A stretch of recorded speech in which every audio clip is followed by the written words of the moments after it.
Hello, welcome back to the Cricket Nerds. Me and Zach are talking about Rajasthan Royals ahead of the IPL 2024. We have been previewing every single team, so if you haven't caught them already, then please do check them out. Right, Rajasthan strengths. Let's talk about them because I think there are quite a lot. Um, First thing to me is the top order. They've got one of the strongest top orders in the league with Joss Buttler, Yashasvi Jaiswal, and Sanju Samson.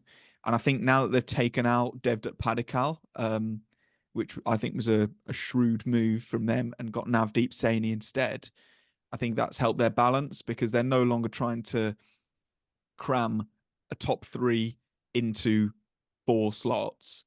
They have now got a set top three, and they've got people that are more middle order specialists, and then an extra Indian seam bowler who is of high caliber.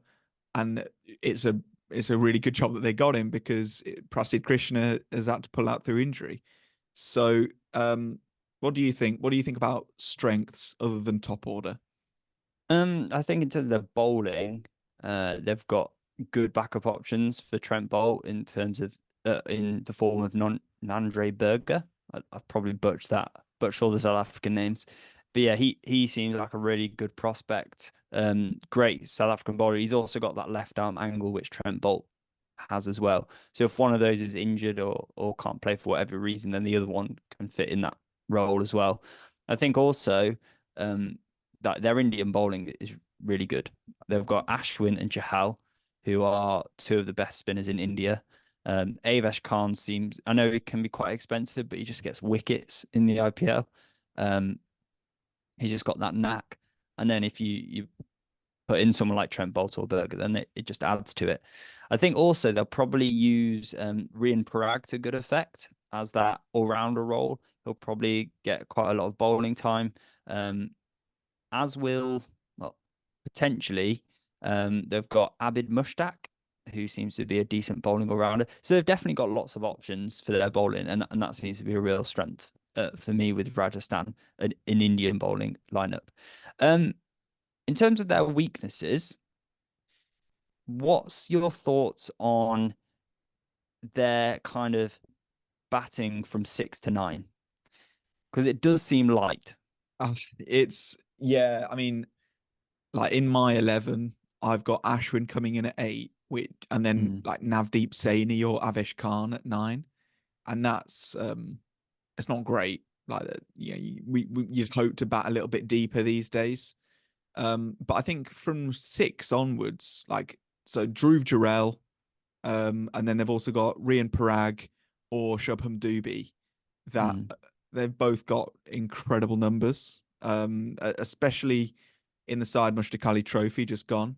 They were at least amongst the top scorers. I'll have to get the stats up again, but I'm pretty sure Rian Parag was the top scorer. He averaged something like 85. mm. He was just ridiculously good, and that was 85, a very good clip. Here we go. I've got it up now. 85 at 182 strike rate. Not bad, So is it? he was just stupidly good. Um, and yeah, I think Shubham Dubey, he was on my list of kind of ones to watch. I really liked his stats. He's only played a handful of games. He's only played 20, I think. Um, but he averages 37 at a strike rate of 145. So straight away, that's a really useful person to have. I think he had an excellent side Mushtaq Trophy as well. He averaged 73 at a strike rate of 187. So they've got a bit of depth there. And obviously, Dhruv Jurel, we know he's a bit of a superstar. So for me, I think they've got Indian talent. And if it can come to the fore and take that, step up in level, then they've got it. But you're right, they don't bat deep. They don't have all rounders. That's No, something that fast they really bowling don't all have. rounders. Yeah, yeah. Yeah. So what they need is to capitalize on using that impact player. But we've seen that works. Over Mm, the last couple of years, Gujarat Titans have done exactly that. They've had one all rounder in Hardik Pandya, but some games he didn't even bowl because he didn't need to, because mm, all you need is 5 good bowlers, and then you can have 7 good batters, and that works because you've got 12 players to work with. Mm. So yeah, what are your thoughts on their overseas players? Because obviously they already had Shimron Hetmeyer, and then they bought Rovman Powell, and I thought that was quite an interesting move. What are your thoughts on it? I think it's a great move, to be honest. Rovman Powell is a sort of player who has shown glimpses in IPL cricket of his destructive ability, but he's not really had a consistent spot in any team. Whereas for me, coming to the Rajasthan Royals, I see him with a consistent spot in this team, and him batting alongside other destructive players like Jaiswal, Butler, Samson, Hetmeyer, Rian Parag, Dhruv Jurel, like that.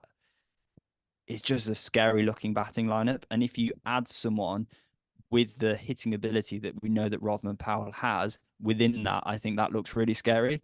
I mean, if Rovman Powell was playing for Delhi, which was his old team, I'm pretty sure, amongst batters who don't have such a strong batting lineup, then he kind of sticks out and a lot rests on his shoulders. But I think when it doesn't rest on his shoulders to provide the runs, because for Rajasthan, the runs should be coming from Jaiswal, Butler, and Samson. So to have him as an extra is such a big bonus for them. And in terms of their backup options, I mean, they bought Tom Kohler Cadmore, who is a good backup option for Joss Butler if he's short on form, or they need someone to take the gloves if Sanju Samson doesn't want to take the gloves. They've also got Donovan Ferreira, who does the same thing. Um, and with He Ferreira, can you've also got someone bowl who as well, can can't who he? can bowl as well. Yeah. So he's kind of like the Glenn Phillips, bowls, wicket keep, bats, everything. Yeah. Um, and then yeah, Adam Zampa, he's my only one where I'm like, you just bought a class leg spinner so that other teams can't have him, essentially. It's because with Yuzvendra Chahal and Ashwin, I just don't see why they pick Adam Zampa. It just doesn't make any sense, but that's that. What's Yeah. your 11 looking like?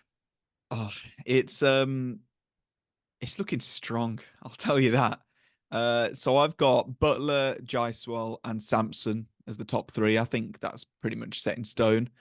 And then Hmm. I actually had Rovman Powell at 4. I Yep. dropped Shimron Hetmeyer for my 12, and I played Donovan Ferreira instead because I just think he offers a lot more. He is a bowling option, and I think he's a really, really bright spark for his batting as well. And then I put Dhruv Jurel at 6, and I gave him the gloves. Rian Parag at 7, but I'd just as easily have Shubham Dubey. Ravi Ashwin 8, probably Avesh Khan at 9, um, Trent Bolt at 10, Yuzvendra Chahal 11, and then Navdeep Saini as my impact player. How about you? I've got exactly the same, except I picked Hetmeyer over Ferreira. I Okay, just yeah. think Hetmeyer provides the extra experience, and for me, Hetmeyer is perfect in that finishing role. That's where he seems to do best. Um, so yeah, I pretty much got the same. Um, and it would be interesting to see how someone like Shubham Dubey goes because I think he'll probably get the odd game. Hmm. And he's known to be a very good finisher. That's his role. So yeah, that it'll be interesting to see how they do. And I think they're going to do very well. I've got them coming in at third in the table as my prediction. I think you've likewise got them in the top 4. They are at third for me. Yeah, my Yeah, my top there we go. 4 is Mumbai, Gujarat, Rajasthan, and then obviously Punjab are going to qualify. Okay, Um, but yeah, no, good. Yeah. super interesting. Really interested to hear what you guys all think as well. So do leave it in the comments. I know that there's been somebody commenting like where everybody's going to finish on every video. Do that, like join in, and we can always see if anybody got them all right. Then that would be absolutely incredible. And you are a true cricket nerd if you manage to do that. Another way to prove that you are a true cricket nerd, a certified cricket nerd, is by becoming a member. So please do consider joining. It's not very expensive at all, but it really does support the channel. And you get some exclusive content, you get badges, you get emojis to use on these videos, and you get things like early releases on these videos. It's all good. So yeah, do that. If you don't want to pay, then subscribe. It's completely free, and tell your friends about us because it's awesome. So yeah, thank you so much for watching, guys, and we'll see you in the next one. Goodbye.